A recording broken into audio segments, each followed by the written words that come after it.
Hello and welcome to Convinced Catholicism, a place for all things Catholic. Today, I have an interesting book here. It's called Drinking from the Hidden Fountain, a Patristic Breviary, Ancient Wisdom for Today's World, and this is by Thomas Spidlick. I'm not 100% sure whether or not this is in print anymore, but this is a interesting book nonetheless that I wanted to show you. And it's kind of a preview, I guess you could say, to another book I'd like to review, which is the Philokalia, or the Philokalia, which I do have a copy of.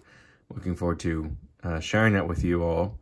But here we have, well, before we get to the back of the book, let's actually take the dimensions, right? So 5 inches by 7 inches by probably like not even 1 inch. Yeah, not even like 1 inch. Just hardly an inch, right? So this is definitely like backpackable or briefcase. You know, you could definitely fit it in a briefcase. This is definitely something that you could or keep on your nightstand or nightside table and read from daily or nightly or whatever.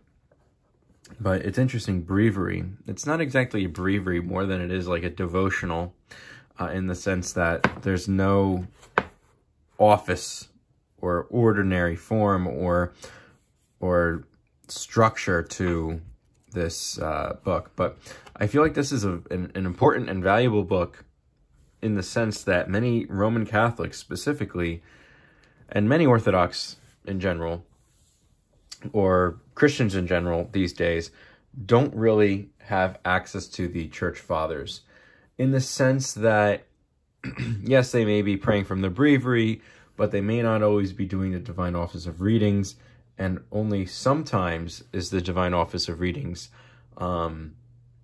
inclusive of the Church Fathers, which the Church Fathers' thoughts really formed the traditions of our church.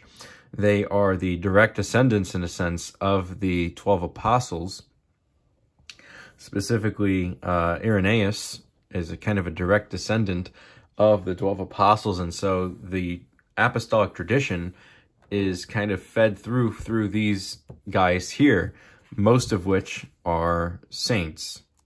So if we take a look at the back of the book, right, it says here, sparkling in the ancient texts of the fathers of the church, the bishops, monks, and theologians who wrote during the first formative 6 Christian centuries, is a fountain of wisdom overflowing with spiritual nourishment for the world today. Second only to Holy Scripture, as the staple of reading monastic Lectio Divina, the works of the fathers draw Christians to the essentials of the faith as it affects daily life, worship, and prayer. By presenting a passage for meditation each day through the year, the volume offers an introduction both to the Fathers and to the monastic Lectio, the reflective reading which gives rise to prayer. It speaks not only to the individual seeker, but also those who guide others along the paths of the Spirit. Above all, it provides an entry into the profound and spiritually stimulating experience of the Fathers of the Church, East and West. It shows the unanimity of faith and constancy of practice common to Christians in an undivided church. So this is very nice, but let's go ahead and take a look at what the book is more like. So we have the 12-month year in the secular layout, right? So it's not necessarily a liturgical calendar. You know, it doesn't start with the first week of Advent or with September 1st as it does in the Byzantine Church, but it starts with January.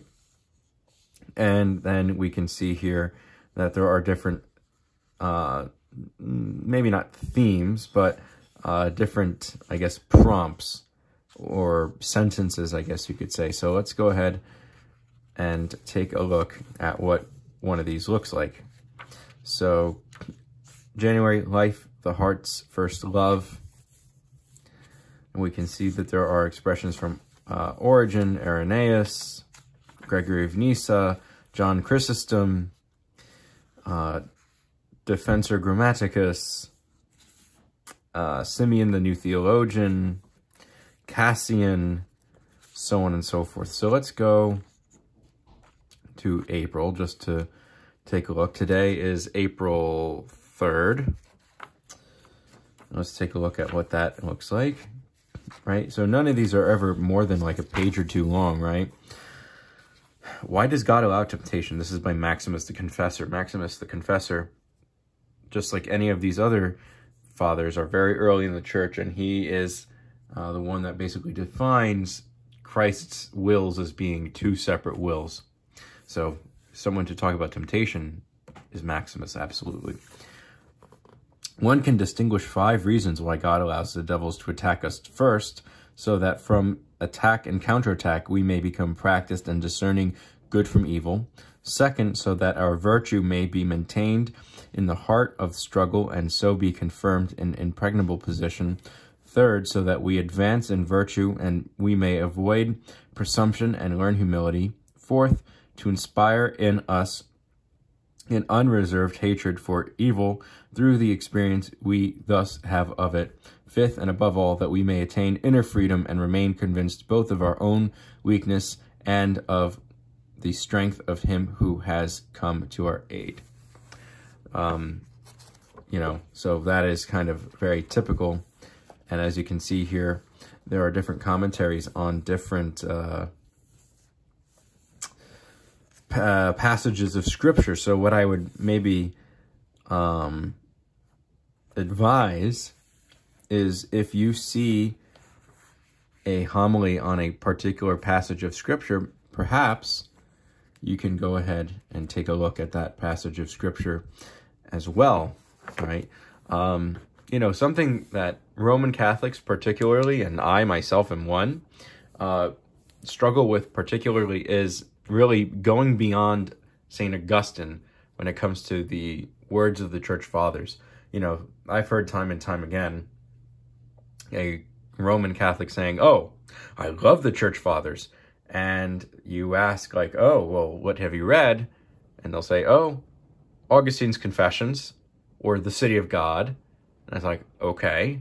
Or then they list Thomas Aquinas, who isn't a church father.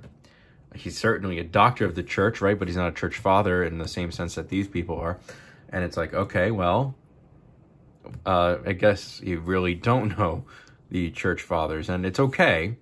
But if you want to understand from an extra catechetical standpoint, you know, without looking at the Catechism of the Catholic Church, because that publication is kind of more of like a legal document than it is these spiritual, beautiful, poetic sayings, then, you know, you can go ahead and take a look at a book like this. If this is available, I'll put a link in the description, but something tells me that, you know, this is not in publication any longer, just because, you know, this book is from 1993. This was a gift from a priest, and the original publication is from 1971 and was published in Turin, Italy. But we see that the first American publication is in 1993. And what year was this printed? Not sure, but it was printed in the United States. But, you know, this book does seem to be, I don't know, this strikes me as no longer in print, but I sincerely hope it is. I just wanted to bring attention to this, and if somehow someone wanted to do a similar book, you know, this is brought to their attention. But either way, church fathers are important because they set up the structure of our church, the teachings of our church that they kind of inherited from the apostles themselves. So, and this is kind of like a preview or a precursor to what I want to show you as well, which is the Philokalia. And this is a wonderful, you know, little book that you could have day to day. Thank you very much, and God bless you.